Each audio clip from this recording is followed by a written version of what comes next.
예, 하나님의 말씀 디모데후서 1장 2절 말씀입니다. 하나님의 말씀 디모데후서 1장 2절 말씀입니다.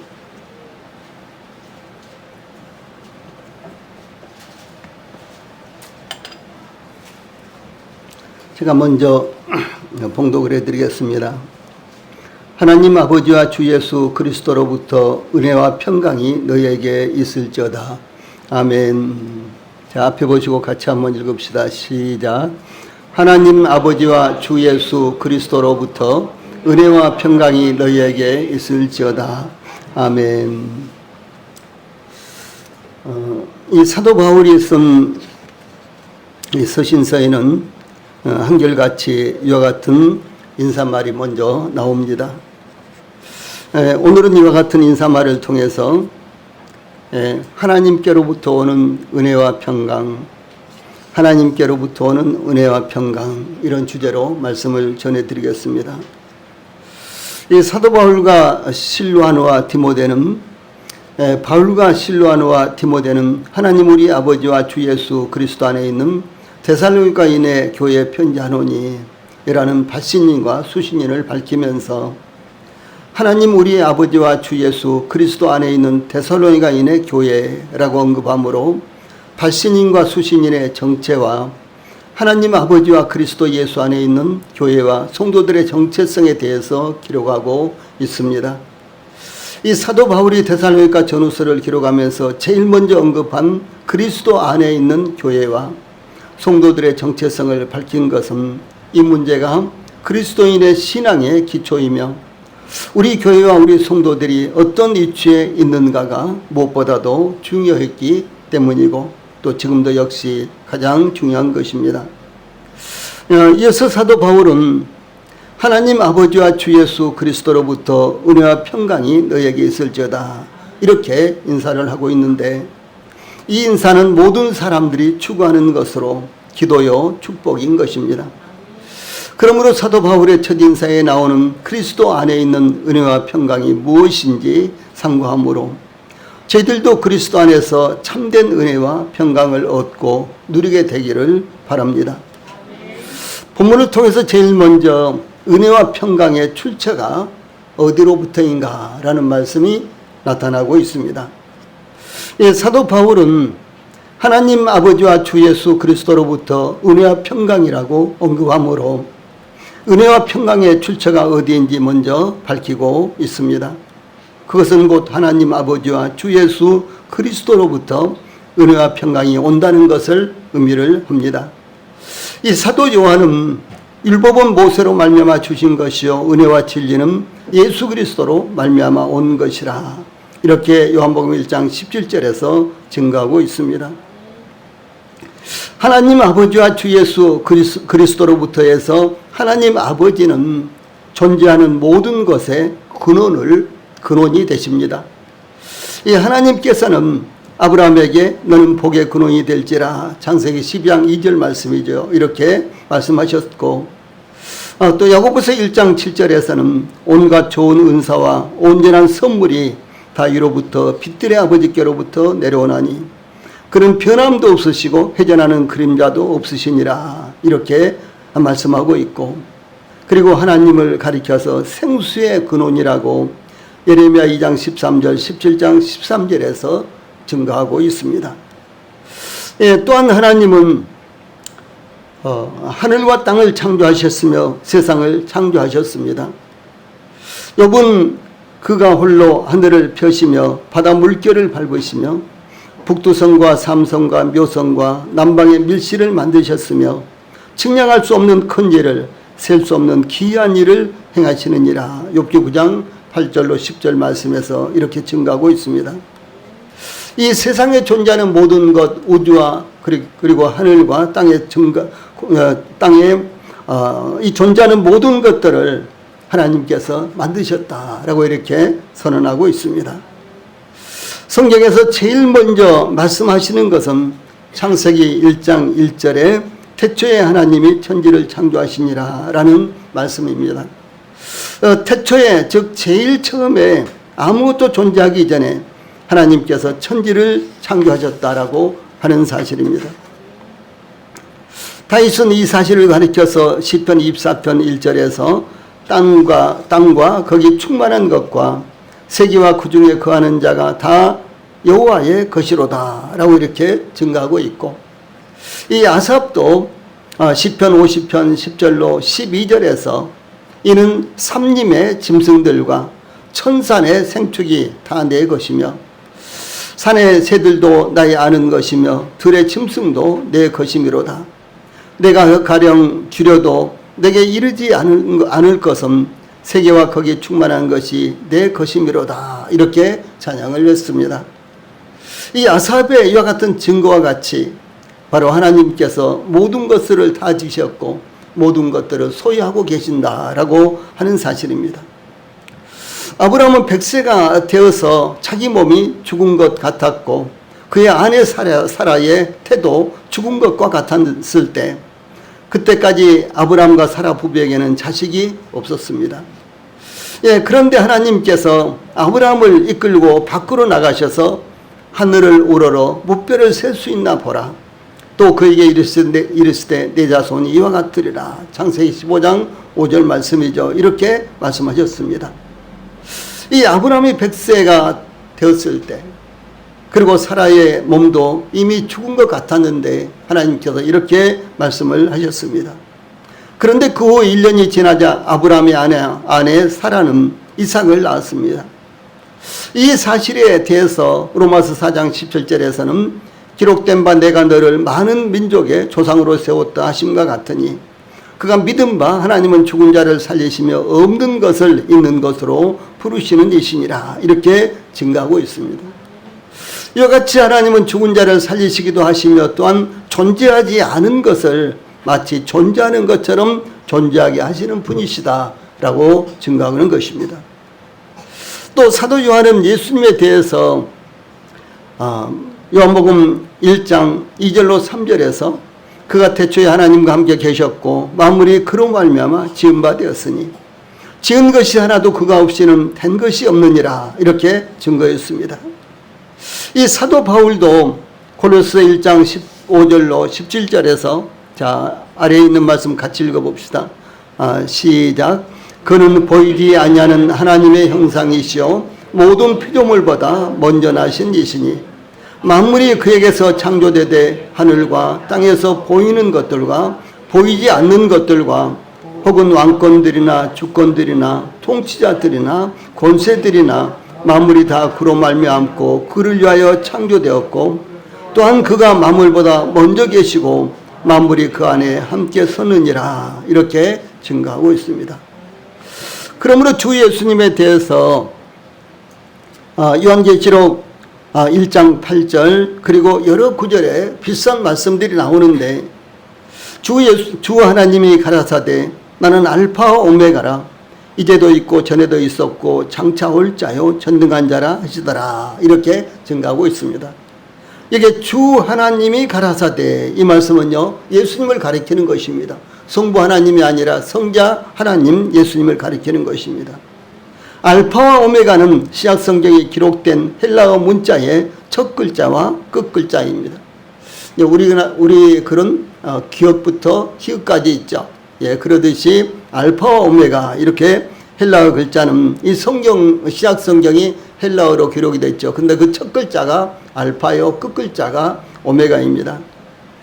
그래서 이 알파와 오메가는 하나님 곧 예수님이 역사의 시작인 동시에 마지막이 되셔서 그 역사 가운데 존재하는 세대와 세대 사이에 주가 되신다는 것을 의미합니다. 이제도 있고 전에도 있었고 장차 올 자요 라는 말씀은 영원히 살아계신 불변하시는 하나님을 의미하고 또 자존하시는 하나님을 의미하며 또한 장차 오셔서 모든 것을 심판하실 하나님이시라는 것을 의미합니다. 또 여기 마지막에 전능자라 이런 말씀이 나오는데 이 말씀은 만물에 대한 하나님의 변함없는 통치권을 나타낸 말씀입니다. 또한 구약 성경에서 이 하나님에 대해서 이사야서 44장 6절에서 이스라엘의 왕인 여호와 이스라엘의 구속자인 만군의 여호와가 말하노라. 나는 처음이요 나는 마지막이라 나 외에 다른 신이 없느니라. 이렇게 증가하고 있습니다. 이와 같은 말씀이 의미하는 것은 하나님과 주 예수님은 역사의 모든 과정을 주관하시는 분이시며 하나님만이 참 신이시라는 것을 의미하는 말씀입니다. 그러므로 사도 바울은 이 말씀을 이는 만물이 주에게서 나오고 주로 말미암아 주에게로 돌아갑니다. 그에게 영광이 세세 있을지어다. 아멘. 이렇게 증가하고 있습니다. 로마서 11장 36절입니다. 이 칼빈이라는 사람이 이 말씀을 깨닫고 소위 이 장로교라는 이와 같은 신학을 만들었습니다. 그렇게 이 말씀은 대단히 유명한 말씀인데 이것은 모든 것들이 하나님께로부터 나왔고 모든 것들이 하나님께로 돌아간다라고 하는 이와 같은 의미의 말씀입니다. 또한 선지자 이사야를 통해서 하나님께서 보라 그에게는 열방은 하나님에게는 열방은 세계 여러 모든 나라들 그 말입니다. 통에 한 방울물 같고 저울의 적은 티끌 같으며 섬들은 떠오르는 먼지 같으니 레바논 짐승들은 번제 소용에도 부족하겠고 그 삼림은 그 화목 소용에도 부족할 것이라. 그 앞에는 모든 열방이 아무것도 아니라 그는 그들을 없는 것 같이 빈 것 같이 여기시느니라. 이렇게 말씀하고 있습니다. 통에 한 방울의 물은 있으나 없으나 하는 것이죠. 저울 위에 한 톨의 먼지는 있어도 없어도 표시도 나지 않은 것입니다. 그런데 하나님 앞에서는 이와 같이 열방은 물통의 한 방울의 물과 같고 저울 위에 먼지와 같다. 이렇게 말씀하고 있는 것입니다. 당시 열방은 아수르, 바벨론, 애굽 등 거대한 제국들을 가리키는 것입니다. 이 나라들은 위대한 왕의 권력과 군사력으로 세상을 정복했으며 기세가 하늘을 찌를 듯 했습니다. 그러나 하나님 앞에서 그들은 물통의 한 방울의 물과 같으며 저울의 적은 티끌과 같으며 이 섬들은 떠오르는 먼지와 같고 아무것도 아닌 마치 없는 것과 같다. 이렇게 말씀하고 있습니다. 이와 같이 하나님 아버지와 주 예수 그리스도로부터라는 말씀은 이 존재하는 모든 것들뿐만 아니라 은혜와 평강의 근원이시라는 것을 의미하는 것입니다. 우리 성도님들에게 은혜가 필요합니까? 평강이 필요합니까? 그것은 오직 하나님과 주 예수님으로부터만 나온다는 사실을 말씀하신 것입니다. 그러므로 우리 성도들이 모든 것의 근원이 되시는 하나님 아버지와 주 예수 그리스도만을 의지하시기를 바랍니다. 본문을 통해서 두 번째 말씀은 은혜라는 이와 같은 말씀입니다. 이 서신서에 은혜와 평강이라는 말씀이 14번이나 짝을 지어서 나타납니다. 항상 은혜와 평강과 은혜, 이것이 아니라 은혜와 평강 이렇게 나옵니다. 그런데 은혜와 긍휼과 평강, 가운데가 긍휼은 불쌍히 여기다라는 의미입니다. 그래서 은혜와 긍휼과 평강이라는 말씀이요 짝을 지어서 3번이나 나타납니다. 그러므로 서신서에서 인사말을 할 때마다 은혜와 평강을 언급하며 기도하고 축복했다는 것을 의미하고 있습니다. 은혜는 헬라식 인사법의 표현이며 평강은 유대인 인사법의 표현입니다. 이 사도 바울이 이 두 가지 인사법을 하나로 결합하여 인사한 것은 예수 그리스도 안에서 헬라인과 유대인은 하나라는 것을 보여주기 위한 것이라고 증거하고 있습니다. 다시 말해서 유대인이 구원을 받든지 헬라인이 구원을 받든지 모두가 다 예수 그리스도 안에서는 하나다라는 사실을 말씀하는 것입니다. 여기 은혜라는 말은 그리스도 안에서 인간들에게 거저 주시는 하나님의 무한한 사랑과 선물을 의미합니다. 사도 바울의 서신에서 은혜에 대해서 우리 주 예수 그리스도의 은혜를 너희가 알거니와 부요하신 이로써 너희를 위하여 가난하게 되심은 그의 가난함으로 말미암아 너희를 부유하게 하려 하심이라. 고린도후서 8장 9절에 즉 그리스도의 희생으로 하나님의 부유하심에 참여하게 된 것을 가리키고 있습니다. 또한 사도 바울은 에베소서 2장 8절로 9절에서 너희는 그 은혜에 의하여 믿음으로 말미암아 구원을 받았으니 이것은 너희에게서 난 것이 아니요 하나님의 선물이라. 행위에서 난 것이 아니니 이는 누구든지 자랑치 못하게 함이라. 이렇게 증거하고 있습니다. 그러므로 은혜는 예수 그리스도의 대속을 통해서 믿는 모든 자들에게 베푸시는 하나님의 은총을 가리키는 것이라는 뜻입니다. 그러나 본문의 인사말에서 은혜는 우리를 구원하시는 하나님의 은혜를 말씀하신 것이 아닙니다. 본문에서는 데살로니가 교회의 성도들이 환난과 핍박 중에서도 믿음을 지키며 견딜 수 있는 그리고 이길 수 있는 능력을 갖는 것을 의미합니다. 우리는 하나님의 은혜로 구원받았지만 또한 하나님의 은혜로 살아가고 있는 것입니다. 그러므로 은혜 아니면 살아갈 수가 없네. 호흡마저도 다 주의 것이니 세상의 평안과 이론에게 없어도 오직 예수뿐이네. 이런 찬송을 우리가 부르기도 하죠. 이 세례 요한이 외쳐 증거하기를 요한복음 1장 15절로 16절에서 내가 전에 말하기를 내 뒤에 오시는 이가 나보다 앞선 것은 나보다 먼저 계심이라 한 것이 이 사람을 가리킴이라. 우리가 다 그의 충만한 데서 받으니 은혜 위에 은혜라. 이렇게 증가하고 있습니다. 은혜 위에 은혜. 이것은 은혜들 중에 은혜. 은혜를 뛰어넘는 은혜. 즉 은혜들 중에서도 가장 뛰어난 은혜를 의미합니다. 그것이 바로 예수님이시고 하나님이시다라고 하는 사실입니다. 이와 같이 이 은혜를 예수님의 충만한 데서 받는다. 이것은 예수님 안에 하나님 안에는 한량없이 저희들에게 베푸시고 부어주실 수 있는 은혜가 담겨져 있다라는 사실을 의미를 하는 것입니다.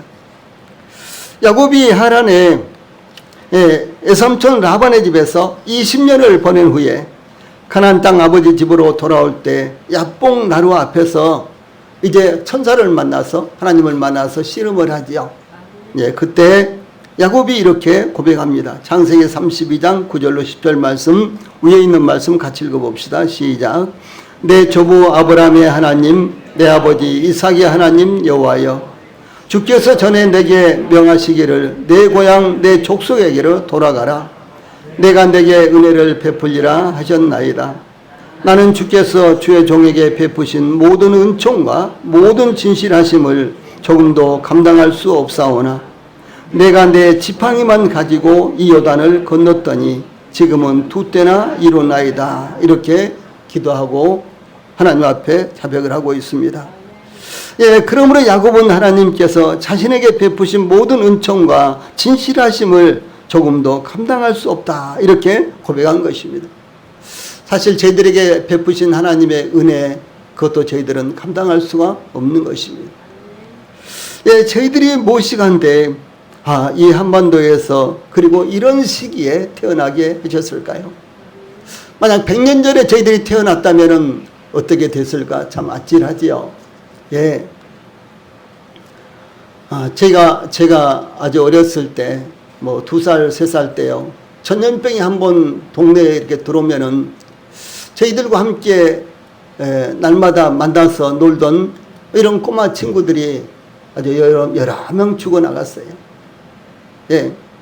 그때는 전염병이 한번 오면은 동네에 이 집, 저 집에서 막 울고 불고 이런 일들이 참 많았습니다. 근데 지금은 얼마나 좋은 세상이 됐습니까? 아니, 한 200년 전에 우리가 태어났다면 어떻게 됐을까요? 먹을 것이 없어서 그저 산으로 둘러다니면서 풀뿌리 캐먹느라고, 아니면 냇가나 바닷가에 가서 소라 껍데기라도 주우려고요. 참 애를 썼겠죠. 그런데 지금은 얼마나 참 풍요로운 때입니까? 그런데 그것뿐만 아니고 지금은 얼마나 좋은 시대입니까? 하나님의 말씀을 우리가 성경으로 볼 수가 있고, 휴대폰 안에 하나님의 말씀이 들어와 있으니까 이것이 얼마나 참 좋습니까? 과거에는 어디 여행하려고 해도 두꺼운 성경책 다 넣어야 되고 찬송가 넣어야 되고, 그러면 그것이 조그만 성경 가방에 가득 찼지 않습니까? 그런데 지금은 휴대폰 안에 모든 것들이 다 있으니 참 얼마나 좋은 시대입니까? 저희들은 이와 같이 참 좋은 시대에 태어났습니다.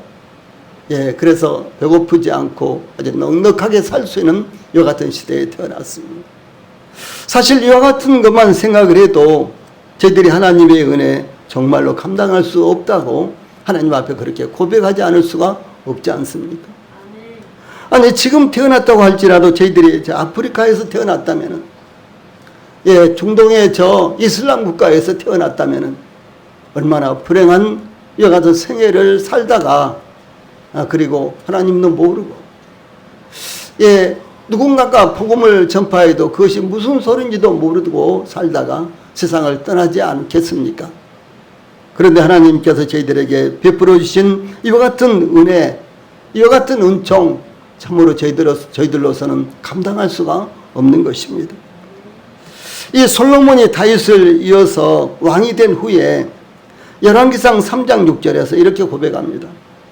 주의 종 내 아비 다윗이 성실과 공의와 정직한 마음으로 주와 함께 주의 앞에서 행함으로 주께서 저에게 큰 은혜를 베푸셨고 주께서 또 저를 위하여 이 큰 은혜를 예비하시고 오늘날과 같이 저희 위에 앉을 아들을 저에게 주셨나이다. 이렇게 기도하고 있습니다. 예, 이와 같은 말씀을 보면 오직 이 솔로몬은 아버지에게 베푸신 은혜, 아버지에게 베푸신 은혜, 그것으로 말미암아 하나님께서 나에게도 왕이 될 수 있는 이와 같은 기회를 주셨다라고 이렇게 고백하고 있는 것입니다. 다윗은 이새의 8째 아들로 베들레헴 들에서 양을 치는 목동에 불과했습니다. 그는 집안에서 어떤 행사가 있을 때 그 행사에도 참여하지 못하고 소외되었습니다. 그런데 솔로몬은 또 다윗의 10번째 아들로, 예, 10번째 아들로 왕위를 물려받았습니다. 예, 장자에게 모든 권한이 다 주어지던 시대, 예, 그런 시대였는데 다윗은 8번째 아들이었는데 하나님께서 특별히 다윗을 선택하셔서 이스라엘의 왕이 되게 하셨고, 그리고 이 솔로몬은 10번째 아들이었는데 하나님께서 특별히 솔로몬을 선택하셔서 다윗을 이어서 왕이 되게 하셨다라고 하는 사실입니다. 예, 그러므로 이 솔로몬은 하나님께서 그의 아버지 다윗에게 큰 은혜를 베푸셨다는 것을 반복해서 이와 같이 고백하고 있습니다. 하나님께서 선지자 나단을 통해서 다윗에게 이렇게 말합니다. 자, 위에 있는 말씀 같이 읽어봅시다. 시작. 그러므로 이제 내 종 다윗에게 이와 같이 말하라. 만군의 여호와께서 이와 같이 말씀하시기를 내가 너를 목장 곧 양을 따르는 데에서 데려다가 내 백성 이스라엘의 주권자로 삼고 내가 가는 모든 곳에서 내가 너와 함께해서 내 모든 원수를 내 앞에서 멸하였은즉 땅에서 위대한 자들의 이름같이 내 이름을 위대하게 만들어 주리라. 사무엘하 7장 8절 9절 말씀입니다. 예, 이 다윗은, 예, 양들을 치는 목동에 불과했습니다. 아무런 권위도 없었습니다. 그에게 아무런 우선권도 주어줄 것이 없었습니다. 그런데도 불구하고 하나님께서 다윗을 불러서 이스라엘의 주권자로 삼으셨다라고 하는 사실입니다. 예, 그때 다윗은 여호와 하나님 앞에 나아가서 이렇게 기도합니다. 사무엘하 7장 18절에서 주 여호와여 나는 누구이오며 내 집은 무엇이기에 나를 여기까지 이르게 하셨나이까. 이렇게 하나님의 은혜가 너무나 감복이 되어서 기도하고 있는 것입니다. 주 여호와여 나는 도대체 무엇입니까? 나에게 이렇게 은혜를 베푸시니 나는 과연 무엇입니까? 라고 이렇게 말씀을 하고 있는 것입니다. 우리 성도들 대부분 그렇지 않습니까? 우리 성도들 대부분도 이렇게 특별하게 하나님의 은혜를 깨닫고 예수 그리스도의 십자가의 구속을 깨닫고 구원받은 것은, 예, 온전히 하나님께서 저희들에게 주신 은혜인 것입니다. 하나님, 내가 무엇이기에, 내가 누구이기에 하나님께서 특별히 이와 같은 은혜를 깨닫게 하시고 저를 부르셨습니까? 라고 다윗과 똑같이 고백할 수밖에 없는 그와 같은 위치에 있다라고 하는 사실입니다.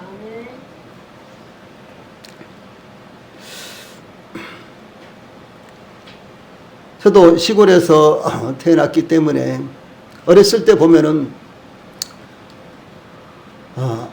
집에 조그만 무슨 일이 일어나도 우리 아버지가 이렇게 밤새도록 병을 읽었어요. 누군가가 몸이 아파도 그 병을 뭐 동태가 났다 아무튼 뭐 그래가지고 밤새도록 아버지가 병을 읽으시고 제가 태어났을 때는 10년 동안 저희 아버지가 저희 생일날 경을 읽어주셨어요. 그래서 저의 생일 때는 제가 막내인데도 불구하고 그 아버지가 경을 읽어주시기 위해서 꼭 시루떡을 하셨어요. 사실은 그 전날 밤에 우리 할머니 제사였거든요. 그리고 아침에는 저 생일이에요. 이제 이런 경우에 저 생일은 없는 거죠. 그렇죠? 아니, 어쩐 얘기가 할머니 제사인데, 그리고 아침에 이제 저 생일이고, 그런데 이런 경우는 저 생일은 생각지도 안 해야 될 그런 상황이죠. 시골에서요. 그 당시에. 근데, 이제 저녁에 할머니 제사를 지내시고요. 그리고 그 이후부터 이제 아버지가 시루떡을 만들어 놓고요. 밤새도록 경을 읽으셨어요. 네, 이런 이제 가정에서 제가 태어났는데, 어떻게 제가 하나님을 알게 되었는지, 하나님을 믿게 되었는지, 그것이 저의 의지나 뭐 제가 연구해서 하나님의 사랑과 은혜를 발견하게 되었다든가 전혀 그런 것이 아닙니다. 예. 오직 하나님께서 깨닫게 해주신 것이었어요. 예. 제가 복음을 들을 때, 군대에서 복음을 들을 때 저와 똑같은 입장에 있는 사람들이 25명 있었습니다. 모두 다 이제 군종들이 모여서 이 복음을 들었는데 그 중에서 저 혼자만 복음을 깨달았어요. 예, 25명이 일주일 동안 복음을 들었는데 저 혼자 복음을 깨달았어요. 이거 얼마나 놀랍습니까? 예. 그 25명은 거의 대체적으로 뭐 신학교를 한 절반 이상은 신학교에 다니다가 이렇게 온 사람들이었습니다. 그런데도 불구하고 저 혼자만 복음을 깨달았다는 것이죠. 제가 뭐 똑똑해서 뭐 복음을 깨달았을까요? 전혀 아닙니다. 전혀 그렇지 않습니다. 예. 그렇게 저 마음 가운데 깨닫게 해주셨어요. 예. 얼마나 놀라운 것입니까? 그런데 이것은 저뿐만 아니라 우리 모든 성도들에게도 동일하게 해당된다는 것이죠. 마치 다윗의 형제들이 8명이었고 다윗은 막내였는데, 그리고 들에서 양들을 치고 있는 사람이었는데, 그런 사람이었는데, 그런데도 불구하고 하나님께서 다윗을 선택해서 이스라엘의 왕을 삼으셨다는 사실이에요. 그러므로 다윗이 여호와여, 주 여호와여, 나는 누구이오며 내 집은 무엇이기에 나를 여기까지 이르게 하시나이까. 이렇게 하나님 앞에 감사한 것입니다. 저희들도 동일하게 이와 같은 감사가 하나님 앞에서 이루어지기를 바랍니다. 우리 교회 모든 성도들도 사도 바울이 데살로니가 교회에 편지하면서 인사했던 하나님 아버지와 주 예수 그리스도로부터 오는 은혜와 평강이 함께 하시기를 기도하며 축복하시기를 바랍니다. 세 번째로 이 평강이라는 말씀입니다. 이 평강은 히브리어로 샬롬이라는 말입니다. 그래서 이 말은 성경의 평화, 평안, 평강 등 여러 가지로 번역이 됐는데 똑같은 말입니다. 똑같은 단어입니다. 그리고 신약성경이나 구약성경에 똑같은 단어를 우리말로 이렇게 평강, 평화, 평안 등등 여러 가지 이렇게 번역을 했습니다. 그래서 마음이 평안한 것, 인간관계 혹은 국가, 사회, 가정 등의 관계가 화목하고 평화스러운 것을 의미합니다. 예, 집안에서 혹은 부부 사이에 부모와 자식 간에 조금 문제가 있어도 마음이 평안하지 않잖아요. 그럼 평안하다고 할 수가 없죠. 평강이 없는 것입니다. 그런데 이 모든 것들이 아무런 문제가 없고 평안할 때 우리는 평강하다, 평안하다 이렇게 말하는 것입니다. 즉 적대감이 그쳤거나 없는 상태를 의미합니다. 그러므로 이것은 좀 더 깊은 의미로 하나님과의 바른 관계 회복 또는 화목을 의미합니다. 인간 관계에서도 바른 관계가 이어지고 있다면 우리는 평안할 수가 있죠. 마찬가지로 하나님과 사이에서도 바른 관계가 이어지고 있으면 평강하다라고 말하는 것입니다. 인간은 회개하기 전에는 하나님과 원수였습니다. 이 사도 바울은 우리 인간이 하나님 회개하기 전에는 하나님과 원수 관계였는데, 사도 바울은 곧 우리가 원수 되었을 때 그의 아들의 죽으심으로 말미암아 하나님과 화목하게 되었은즉 화목하게 된 자로서는 더욱 그의 살아나심으로 말미암아 구원을 받을 것이다. 로마서 5장 10절에 이렇게 증거했고요. 또 뿐만 아니라 골로새서 1장 21절 22절에서도 전에 악한 행실로 멀리 떠나 마음으로 원수가 되었던 너희를 이제는 그의 육체의 죽음으로 말미암아 화목하게 하사 너희를 거룩하고 흠없고 책망할 것이 없는 자로 그 앞에 세우고자 하셨으니, 이렇게 증거하고 있습니다. 예, 그러나 주 예수 그리스도로 말미암아 믿는 자들은 하나님과 더불어 화목하게 된 것입니다. 그래서 로마서 5장 1절로 2절에 위에 있는 말씀 같이 읽읍시다. 시작. 그러므로 우리가 믿음으로 의롭다 하심을 받았으니 우리 주 예수 그리스도로 말미암아 하나님과 화평을 누리자. 또한 그로 말미암아 우리가 믿음으로 서 있는 이 은혜에 들어감을 얻었으며 하나님의 영광을 바라고 즐거워하느니라. 이렇게 증가하고 있습니다. 즉 원수 관계였으나 예수 그리스도로 말미암아 하나님과 화평을 얻었으므로 그 화평을 이제는 누리자라고 하는 것입니다. 그것은 구원의 은혜에 들어갔으므로 하나님의 영광을 바라고 즐거워하게 되었다라고 하는 것입니다. 지구촌을 보면은 분쟁이 없는 지역이 없습니다. 그렇죠? 우리나라만 봐도 우리나라하고 일본하고 계속해서 몇백 년이나 됐습니까? 일본하고 우리나라가 이렇게 서로 아마 알게 됐을 때부터 일본에선 저 건너편에 땅이 있대. 그때부터 우리나라는 저 건너편에 동쪽에 어떤 섬이 있대. 그때부터 아마 서로 분쟁이 오고 갔겠죠. 중국하고는 어떻습니까? 예, 이와 같이 알면 그때부터 분쟁이 시작되는 것입니다. 전 세계가 마찬가지입니다. 그래서 영토 분쟁, 종교 분쟁, 민족 분쟁, 그리고 지금은 이와 같은 전쟁들이 이곳저곳에서 일어나서 수만 명의 사람들이 죽어가고 있는 것입니다. 그러나 이와 같은 분쟁은 동일하게 개인과 개인 사이에서도 쉴 수 없이 일어나고 있는 것입니다. 쉴 사이 없이 일어나고 있는 것입니다. 그뿐입니까?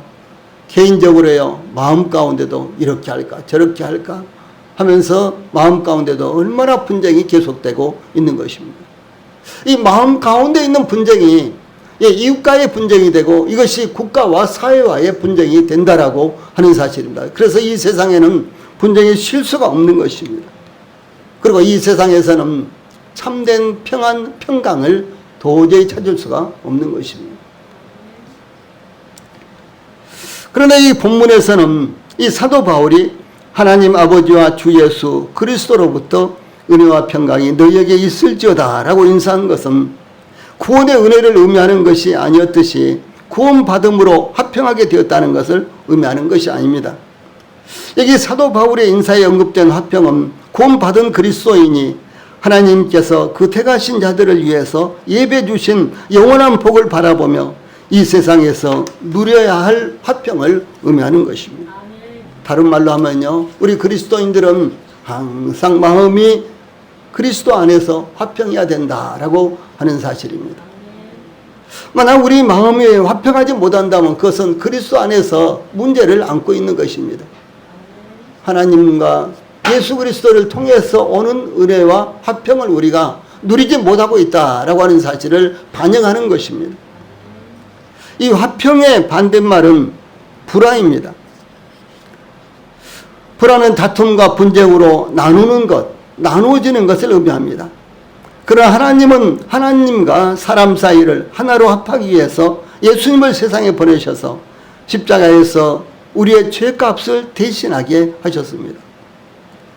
그러므로 에베소서 2장 13절 14절에서 이제는 전에 멀리 있던 너희가 그리스도 예수 안에서 그리스도의 피로 가까워졌느니라.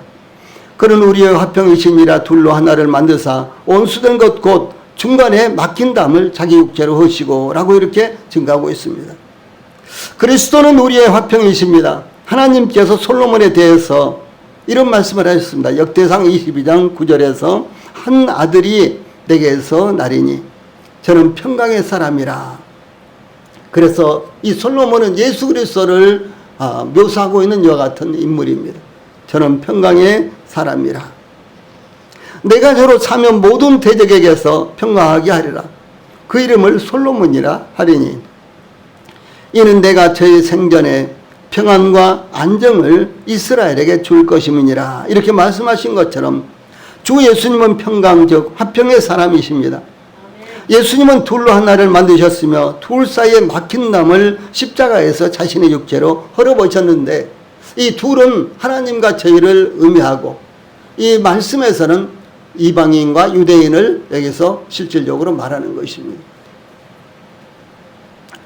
예, 그러므로 주 예수님께서 요한복음 14장 27절 위에 있는 말씀 같이 읽어봅시다. 시작. 평안을 너희에게 끼치노니 곧 나의 평안을 너희에게 주노라.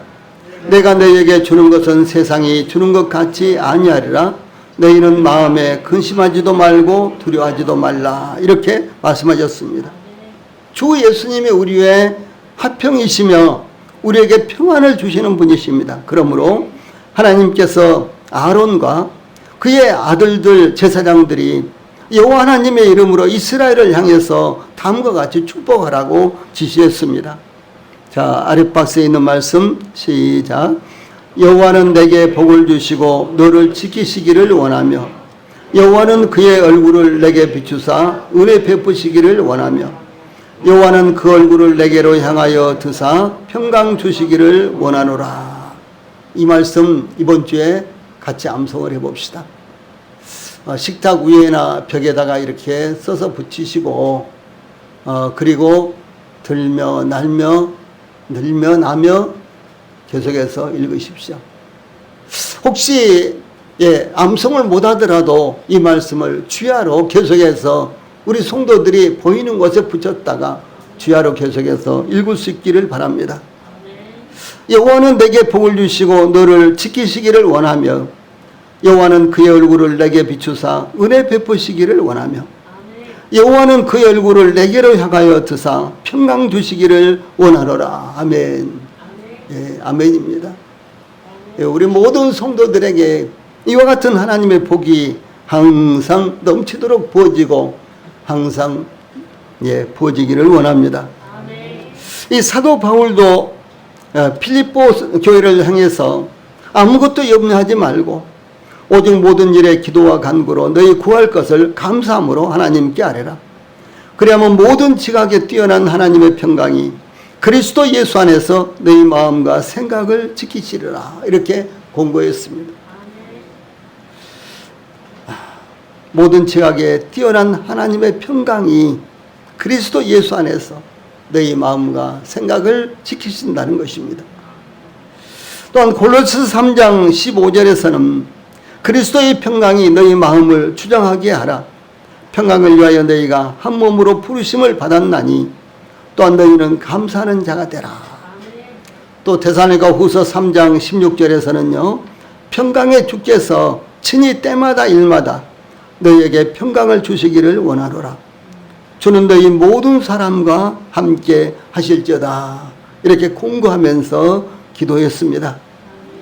자, 우리 제일 위에 있는 말씀 같이 읽어봅시다. 시작. 아무것도 염려하지 말고 오직 모든 일에 기도와 간구로 너희 구할 것을 감사함으로 하나님께 아뢰라. 그리하면 모든 지각에 뛰어난 하나님의 평강이 그리스도 예수 안에서 너희 마음과 생각을 지키시리라. 가운데 있는 말씀 시작.